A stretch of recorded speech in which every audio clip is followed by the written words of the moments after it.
आमर स्वभाव कौन आममानकर चरित्र कौन आममानकर स्वभाव किभଳି हेबा उचित एई विषय रे गोटे कहानीटी अछि। जने साधु पानी रे गाधौथिला बेले पानी रे गोटे कंकड़ा बिछाटीए भासी भासी जाउथाय।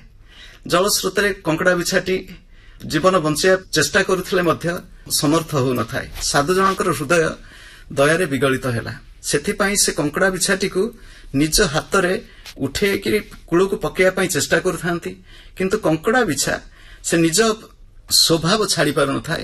तेणु से तार लांगुड़ारे बिंधी दउथाय, दंशन करुथाय साधु को। साधु टिके कष्ट रे हाथ रु खसी पकाउथांती कंकड़ा बिछा को, पुणी चेष्टा करुथांती कंकड़ा बिछा को उठे कूल को पकेया पाई। एई भली केते बार देखुथिला बेले कूल रे बसिथिबा जने लोक पचारिले साधु को, साधु बाबा देखुछ ए कंकड़ा बिछा बारंबार तुमको दंशन करुची, तथापि तुमे ए कंकड़ा बिछा को कूल को पकेया पाई चेष्टा करुछ काहेकि? यह कौन तुमर बोकामीर परिचय नुह? साधु जनक हसी हसी कहिथिले, भाई देख प्रत्येक व्यक्तिर निजर स्वभाव अछि एवं निजर स्वभाव सहजरे बदलई पारंती नाही। आमे माने मनीष हिसाब रे आमर स्वभाव बा धर्म कौन? मनीषर स्वभाव होची पर उपकार।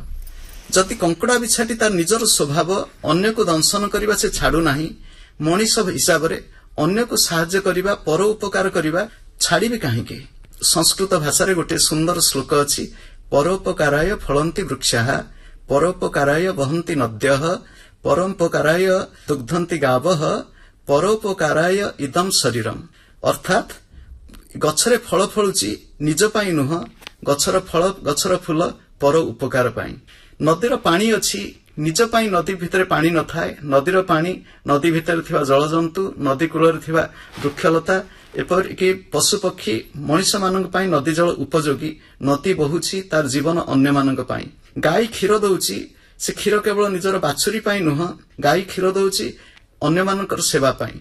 आमे मनीष आम मानकर जीवन अन्यर सेवा पाई उद्दिष्ट हवा दरकार। स्वार्थपर मनीष अन्यर सेवा निये किंतु अन्य को सेवा देवा भूली जाए। स्वार्थपर मनीष अन्यठु अनेक आशा करे किंतु निस्वार्थपर भावरे अन्य को सहाय्य करिबा, अन्यर दुखरे अन्यर विपत्ति समय पाखरे ठिया होई जिबा पाई तार मनरे इच्छा न थाए। मनीष जदि निजर स्वधर्म बा स्वभाव परोपकार को भूली जिवो ताल समाज रे दुख अशांति बढ़िबो।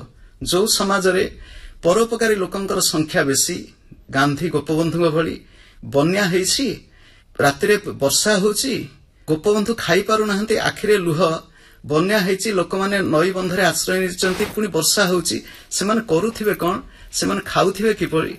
एई इथिरे तांका आखिरे लुह।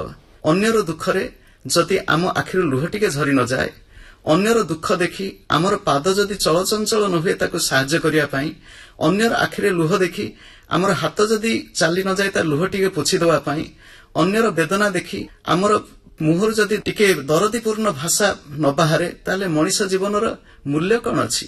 चिंता करंतु। आम मानकर जीवन को सुंदर करबा को हेले आमे जोठी अछु, घरे पिला मानकर सेवा करूछु, बापा मांकर सेवा करूछु, पड़िसा हुंतु, निज गां हो किंबा निजर समाज रे जो माने आवश्यकतार पड़िचंती, दुखरे पड़िचंती, सेमानक सहाय्य पई आगे आसीबा, परोपकार हमर धर्म हो।